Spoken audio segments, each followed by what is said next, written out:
for all those who have fallen ill to the coronavirus. We wish them a Refuah Shelemah quickly, and they should be returned to their families safely. Amen. And lastly, I want to remind everybody a note from our doctors that the protocols of isolation and quarantine are incredibly important. If we are going to make this work, everybody really needs to follow them, and everybody needs to stay home unless absolutely necessary. So our community doctors and of course our World Health Organizations are urging everybody to please stay home, as difficult as that may be. Okay. We anticipate a lonely holiday. We anticipate a Seder where there will not be the buzz and the fun and the laughter of our families getting together and our friends getting together. And we wonder as to how to navigate that difficult situation. And I want to talk about that. But before I do, I want to ask a much larger, much more fundamental question. And that is that Pesach is a holiday that celebrates the birth of the nation of the Jewish people. Up until this point, we were, in Sefer Bereshit at least, we were individuals, we became small families, then we became tribes, and we move into slavery. And in slavery, it's true, we share an identity of the Jewish people, of people who are under genocide and who are suffering, but it's not until Pesach that we're really born as a nation. The Zaman Herutenu, we move into freedom, and we begin to become Am Yisrael as we know it. It's the catalyst for Matan Torah, and we become a Goy Kadosh, we become a nation.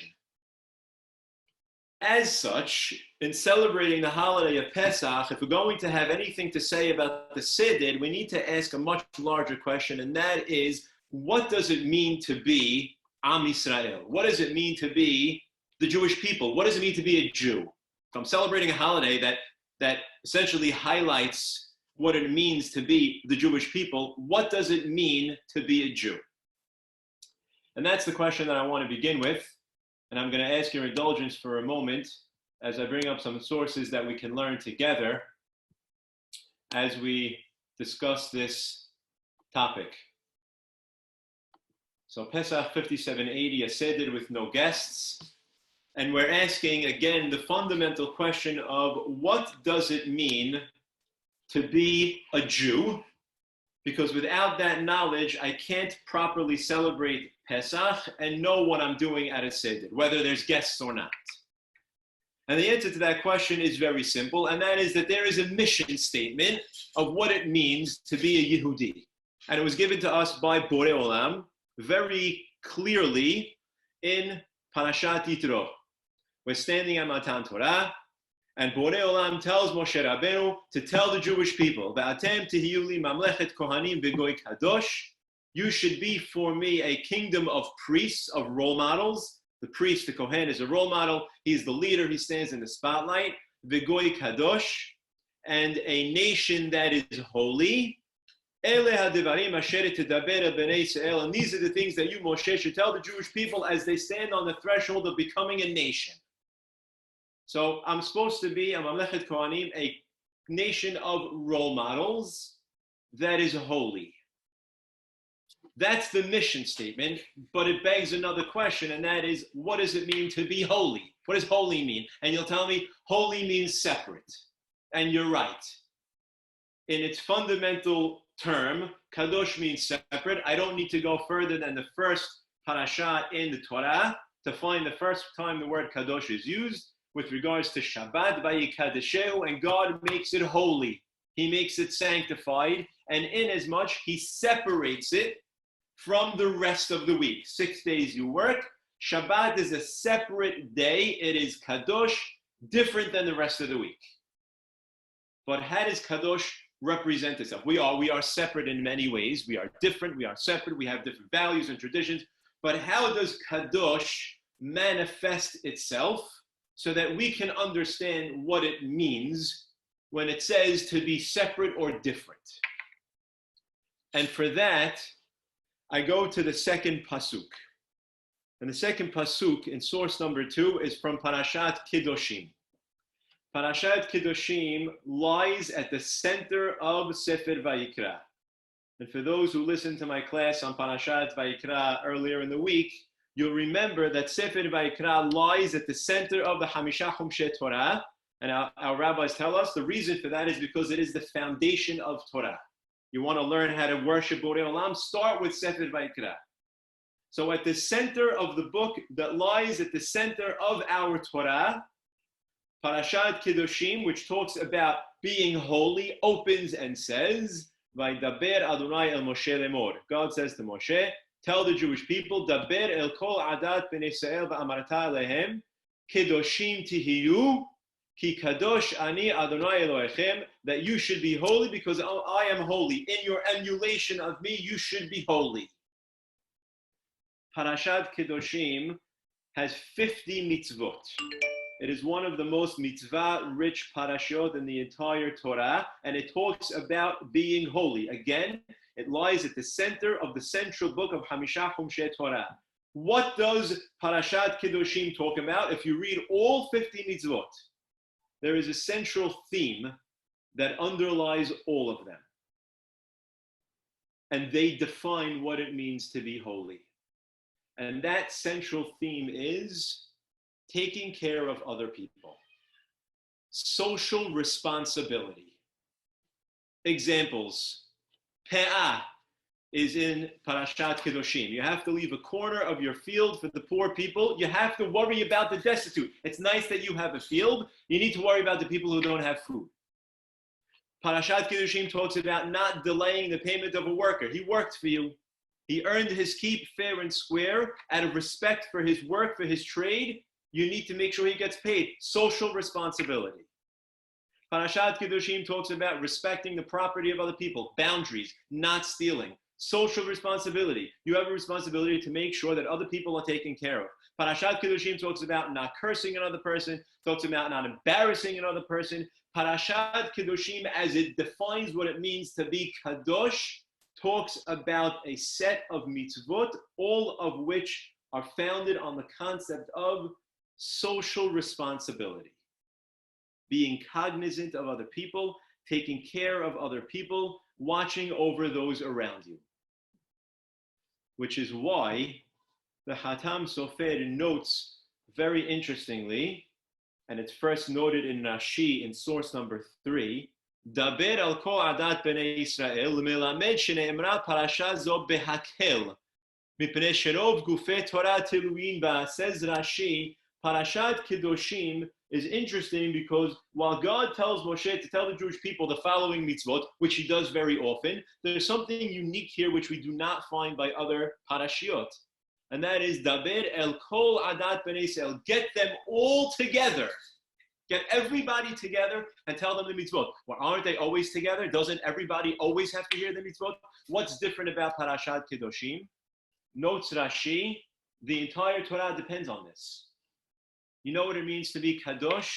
Writes the Hatam Sofer, the fact that Parashat Kedoshim was said in a public assembly indicates that Kedusha requires a commitment to make an impact on other people. You need to hear this with the people standing next to you, because you need to look on either side of you and see who's there that needs to be taken care of. That's what kadosh means. Kadosh means to take care of other people, to be cognizant of their problems. Kadosh means to live life inside out as opposed to outside in. That more of what we do should be giving than taking. That's what it means to be kadosh. And the Hatam Sofer goes on to bring an example. He juxtaposes two personalities in Torah. The first one is Chanoch. In source number 4 on your screen, Abi Hannon, I can see you. Thumbs up if you can see the sources on the screen. Great. Source number 4 on the screen says, Vaytalech Chanoch et Elohim ve'enenu ki lakach oto Elohim. Chanoch, who's a character that we see very early in Sefer Bereshit, he walked with God, clearly a pious, a righteous, an upstanding person. He walks with God, ve'enenu, and then he just disappears. God takes him. Whatever it means, he doesn't die. God takes him. Clearly a very pious, righteous person. And the Hatam Sofer writes, in all of his righteousness, he was not kadosh. Because his journey towards righteousness led him to isolation. He was an ascetic. Yes, he found Borei Olam, and he did so in a tremendous fashion, but it did not exist in the context of other people. He was alone, and God took him. He was righteous, but he was not Kadosh. You want an example of Kadosh, says the Hatam Sofer? Avraham Avinu is an example of Kadosh. Ish HaChesed. He was a man whose tent was open to everybody. He had people eat and drink and sleep, and he went out and he took care of other people, and that's Kadosh. That's what it means to be truly righteous and pious, is to take into account the lives of other people.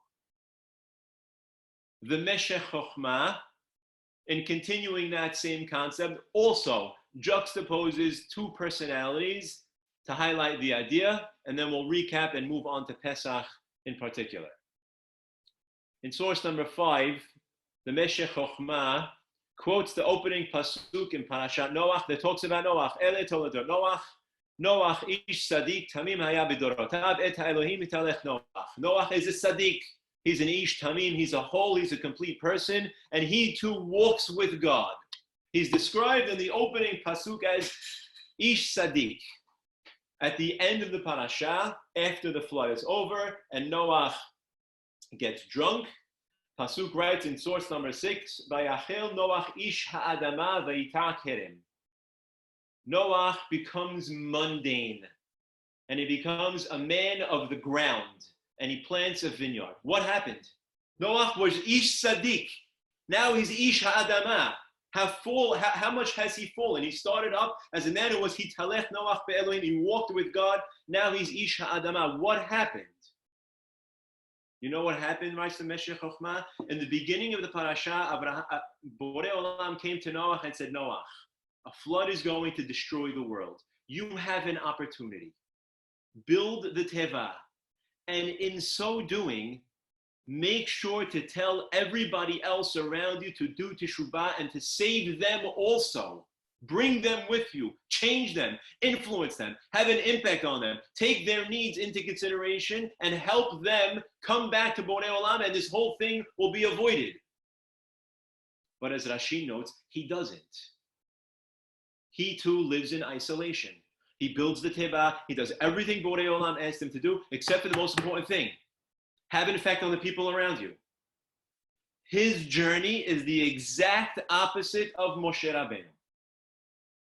In source number 7, "Vatomarna ish mitzri hatzileni miyad haraim v'gam dalo dala lanu vayash et hatzon." This is talking about Moshe Rabbeinu. Tzipora comes home early from feeding her animals from the well, and Yitro turns to her and says, "You're home early today. Weren't you abused by the shepherds like every day? Why so quick today?" She says, "An Egyptian man saved us, and he gave us to eat, and he protected us from the shepherds." Moshe Rabbeinu is first described by somebody else as Ish Mitzri. He's an Egyptian man. At the end of his life in Parashat Zot HaBeracha, Pasuk 8 says, "Ve'zot HaBeracha asher berach Moshe ish ha'elohim et bnei Yisrael lifnei moto." This is the beracha that Moshe Rabbeinu, the man of God, blessed the Jewish people with before he died. He goes from Ish Mitzri, a simple, basic Egyptian man, to Ish ha'elohim. What happened? He had the exact opposite journey as Noach. He begins and he tries to go into isolation. He tried to find justice in Egypt. He tried to protect the Jewish people. Nobody was with him. He ran away. He goes to Midian, and he's in isolation. He hides from the world. And God comes to him and says, "Moshe, what are you doing? You need to fix the world.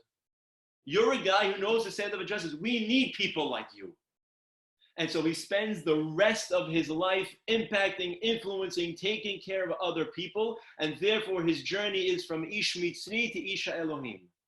Noach is Ish Sadik to Ish Adama, complete opposite journeys. Noach falls from Kedusha because he moves into isolation and away from people, and Moshe Rabbeinu moves into Kedusha because he moves out of isolation and takes care of other people. To be the Jewish people, to fulfill the mission statement of Mamlechet Kohanim V'Goy Kadosh, to be holy, means to live life inside out, to make an impact on other people, to be socially responsible, to take care of others, and to see the world outside of your own Dalet Amot. And with that said, now we move to Pesach. Because Pesach celebrates, as I mentioned, the birth of the nation of the Jewish people, and inasmuch it is a holiday on which we need to celebrate and highlight what it means to be a Jew, meaning what it means to be Kadosh. And that manifests itself throughout the entire holiday, but particularly at Leil HaSeder. Source number 9 on the source sheet are the Pisukim from Parashat Bo that talk about the mitzvah of Korban Pesach as they were given in Mitzrayim. And you'll notice something very interesting. Hashem tells Moshe, Daberu al kol adat Yisrael lemor. Tell the Jewish people, Be'asor lachodesh hazeh b'yichu lahem ish seh lebet avot seh labayit. Each household has to take a sheep. And if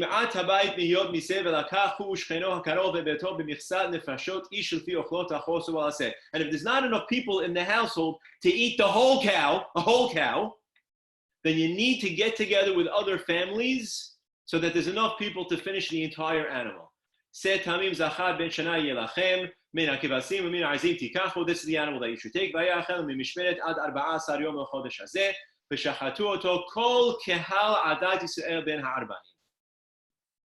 The mitzvah of Korban Pesach, as it existed in Mitzrayim, was to eat the entire animal, so much so that it was asur to leave over any meat. Well, who's eating a whole cow? Who's eating an entire animal? By definition, the mitzvah is given so that people get together. Families have to join together because otherwise it's impossible to fulfill the mitzvah of eating the entire animal. And as Rav Soloveitchik writes on these Pisukim, it's brilliant. Borei Olam is beginning to break the slave mentality. When you are a slave, the only person you think about is you. Because I have to survive. And if it means me surviving at the expense of somebody else, then me surviving at the expense of somebody else is what it means. Because I have to live. So if eating this entire loaf of bread means I live and the next guy dies, when you're a slave, that's the only thing going through your mind. Sharing doesn't exist. It doesn't exist in the slave mentality. Borei Olam tells Jewish people, slave mentality is behind us. We're standing on the threshold of freedom. And with freedom comes a new task, a new responsibility. And that responsibility is the responsibility of sharing, of looking out for other people. And so by definition, this mitzvah will include people getting together to sit around a table to share and to converse and to talk about what it means to think about helping to feed, taking care of other people. And by the way, the entire journey in the Midbar, in the desert, is that very concept. There are two missions that Borei Olam has for the Jewish people in the desert. The first is building emunah. That's why the man falls every single day as opposed to falling for days at a time, because every night the Jewish people will go to bed and the only thing they have to rest their heads on is the fact that they believe in Borei Olam, that they'll be fed tomorrow. That's one mission. And the second mission is sharing. We're going to share water, and we're going to share food, and we're going to share resources, and we are going to learn what it means to be kadosh, which does not exist in the vocabulary of a slave because it's just not possible. You can't share when you are a slave. And so at the very core of the holiday, at the night that we stood on the threshold of freedom, Borei Olam gives us a mitzvah in which is embedded the concept of take care of the guy sitting next to you. Share. Be socially responsible. Make sure that he has also, because it's not just about you. Leil HaSeder opens with the famous paragraph in source number 10. Ha'lachma anya, this is the bread of affliction, matzah. The achalu of hatana be'ar'ad mitzrayim that our forefathers ate in Egypt.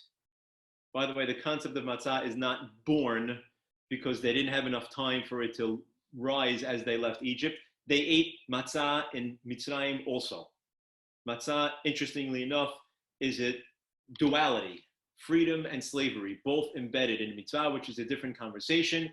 But matzah that our forefathers ate in Mitzrayim, kol dichfin yeteh v'yichul, whoever needs, come eat. Kol ditzrich yeteh v'yivsach, and whoever's in need, come and have our Korban Pesach. Hashata hacha, now we're here in Chutz La'aretz. The Shana Haba'a Be'ad Yisrael, in the future, Be'ezrat Hashem will be in Israel. Hashata hacha avdeh, now we are slaves as we begin the story. The Shana Haba'a Be'ad Yisrael B'nei Chorin, and Be'ezrat Hashem in the future we will be free people. We begin the Haggadah with an invitation, because tonight we're celebrating what it means to be kadosh, to be holy, to be socially responsible. Come in and eat. Sit at my table. I want to take care of as many people as I can. But you're going to ask the famous question that's asked every single year. Come on, Rabbi, this is not an invitation. It's a fake invitation. If you wanted to invite me to your Seder, you would have called me 3 weeks ago and you would have said, Fadl, come eat at my Seder table. Now you're inviting me. I'm sitting down at the table. Place is already set. The food's already made. The door's already closed. This is not an invitation. And you're right. Maybe it's not a legitimate invitation. But instead, what halach ma'anya is a statement of purpose. It's a statement of purpose for this evening. This evening at Leil HaSeder, this is the night where we highlight, where we celebrate what it means to be kadosh, and that is to be socially responsible. And as we tell over the story of the journey of slavery to freedom, we remember the arduous journey of the people who are in suffering, doing the best that they can to do the best that they can. Halach ma'anya is a statement of purpose. Tonight is a night of invitation, where we open our doors to the people around us and we let them know that this is what the Jewish people stand for. We stand for taking care of others. How many mitzvot, by the way, are connected to the fact that we were gerim in Mitzrayim? You have to take care of the widow. You have to take care of the orphan. You have to take care of the convert. You have to remember the holiday. Everything goes back to because we were gerim in Mitzrayim. Why? Why everything goes back to that? So many other things happen in Jewish history because at that night you were born as a people. And your mission statement is to be holy. And everything we do is embedded with holiness. So everything stems from the very same thing. Be kadosh. And how does the Seder end? The Seder ends with opening the door literally and figuratively to Eliyahu Hanavi with another invitation. Come inside, my home is open for you to take. The entire night of Leil HaSeder is bookended with the concept of Hachnasat Orchim. What better way to say that I am Kadosh than to open up my doors to those people who are in need? It's a celebration of Kedusha. A few weeks ago, we read Parashat Shekalim. Now, Parashat Shekalim is always read before Adar because at that time in the year they collected funds for the Bet HaMikdash. And it's true, we're going to read the Pesukim in source number 11 in a moment, and part of it was to raise money for the funding of the Bet HaMikdash. But there's something embedded in there that people often overlook that is an integral part of Parashat Shekalim. And I've mentioned it before, and I want to repeat it because it's a powerful point. The Pasuk says in source number 11, "Vaydaber Adonai Moshe lemor," God said to Moshe, "Ki tisad rosh bnei Yisrael lifkudehem v'natenu ish kofer nafsho l'Adonai bifkodotam v'lo yeh bahem negef bifkodotam." You need to collect money from the people, ish kofer nafsho, as atonement for their soul. Everybody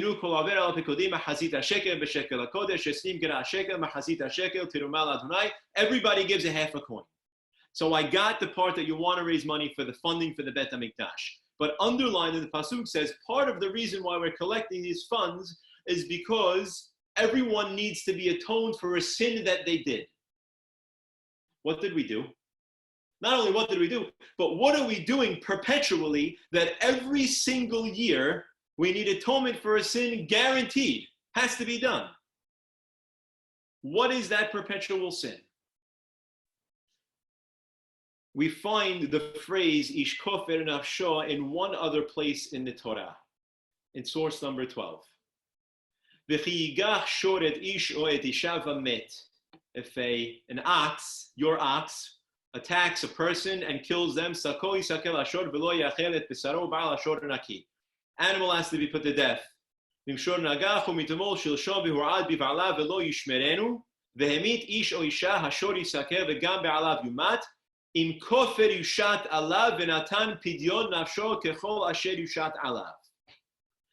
has an ox that attacks one time, two times, he gets a warning, it's a short time. Make sure you take care of your animals and don't be neglectful. The animal then attacks a third time, a fourth time, and the animal is called shor mu'ad. If he attacks another time, the animal is put to death, and according to Din Torah, the owner is also put to death.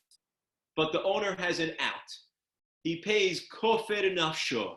He can pay money, and he won't be killed. What's the sin? Why is the owner being put to death? Apathy. He was not socially responsible. You were warned by the leaders of the people, your animal is an attacking animal. Put him behind a fence and make sure it doesn't happen again. And you neglected your social responsibility to the people who live around you. Really, you should be put to death, but instead we'll give you the possibility to do ish kofer nafsho. You'll pay money and you'll get out of it. The perpetual sin that we get forgiveness for every year with mahatzit shekel is ish kofer nafsho. It's the very same thing.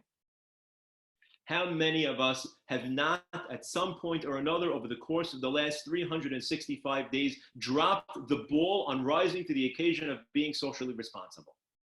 Somebody could have used help. Somebody could have used a lending hand. Somebody could have used money. And we were apathetic.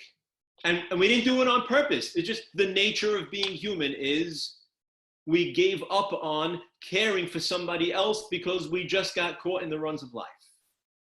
And so every year we give mahatzit hashekel. And how ironic that it's a half of a shekel, with only to be completed with somebody else's half, to atone for the fact that every year, without fail and in perpetuity, we will forego on the mission statement of what it means to be a Yehudi, as accidental as it may be, and that is to not be as socially responsible as we are supposed to be. Leil HaSeder, a night that is bookended with Halach Ma'anya, and the invitation to Eliyahu Hanavi, where we open our doors, is the paradigm example of a night that celebrates the mission statement of the Jewish people on the holiday that celebrates the birth of the Jewish people as a nation, and that is to be kadosh, to be holy. Famous story is told of the Baal HaTanya. The Baal HaTanya was in his home learning Torah. And in the room next to him is his son, his adult son, also learning Torah. And in the next room over is the Baal HaTanya's grandson, the son of his son, lying in bed in his crib. So grandfather, the Baal HaTanya, his son, and that son's son. As the Baal HaTanya is learning, he hears the baby start screaming.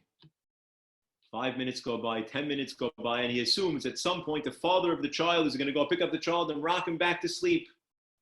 20 minutes, a half an hour, the kid is screaming. Finally, the Baal HaTanya himself gets up. He goes into the baby's room. He picks up the baby, he rocks him back to sleep, he puts him back to sleep, and the crying stops.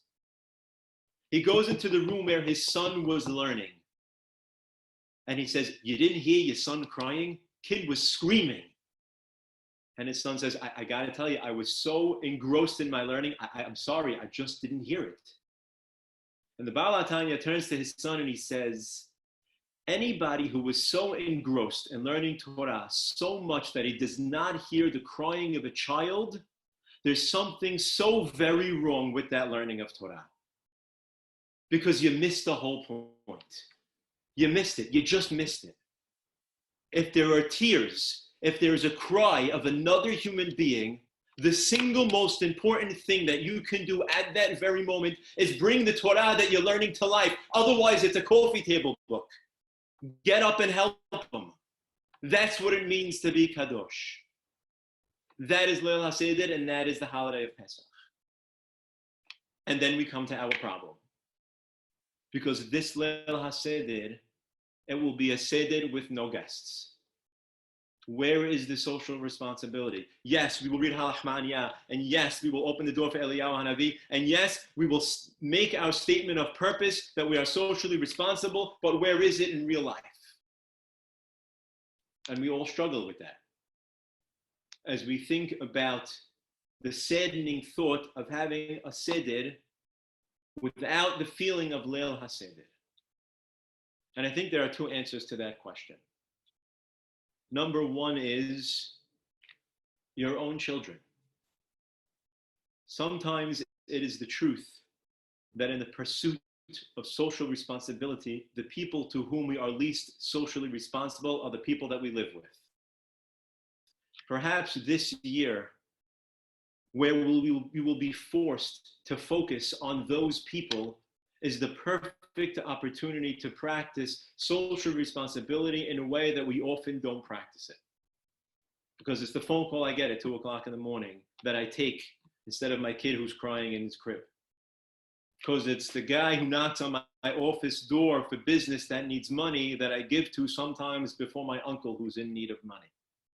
Perhaps this year, we can be socially responsible to the people who are often neglected in our pursuit of social responsibility. And in that, we can teach them what it means to be socially responsible. We can explore halach ma'aniyah. We can explore what it means to give to other people, to live from the inside out instead of from the outside in. We can give over that idea in perpetuity by practicing it and manifesting it to the people who matter the most. Number two, it's a paradox. It really is a paradox. That this year, in spending our night alone at home in a Seder that is quieter than a Seder should ever be, will probably be the most socially responsible thing that we can possibly do. Because I am helping you and you are helping me by us not being together. And it's a paradox because we'd never imagine social distancing as the greatest opportunity of social responsibility. And perhaps Borei Olam is telling us something there. That perhaps sometimes what each other needs is for us to think that you need space and you need to step away. And I just need to be alone. Because sometimes in a pursuit of social responsibility, we try so hard to help. And the only thing the person wants is just a little bit of space and just a little bit of time and just a little bit of an opportunity to step away. I will help you. I will be socially responsible at its utmost by not inviting you as a guest to my home and by not saying that I want to be a guest in your home. And it's strange. And it's weird, and it's going to be different, and it's going to be sad. But to a certain extent, it also will be the greatest manifestation of what it means to be Kadosh as we celebrate a holiday of Kiddusha, the birth of the Jewish people.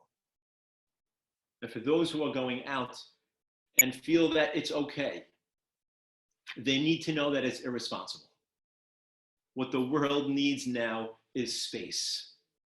And that is the greatest manifestation of social responsibility.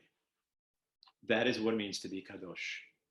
In a time where we can all use a little bit of that in our lives. I want to wish everybody a Chag Sameach. You should have a meaningful Seder with your family. You should spend the time together in a productive fashion. You should enjoy the space and the time that this opportunity creates and make the best of it. Me'ezrat Hashem, this will end soon, and we'll be able to celebrate many, many happy occasions together. Amen. Thank you for tuning in. Chag Sameach.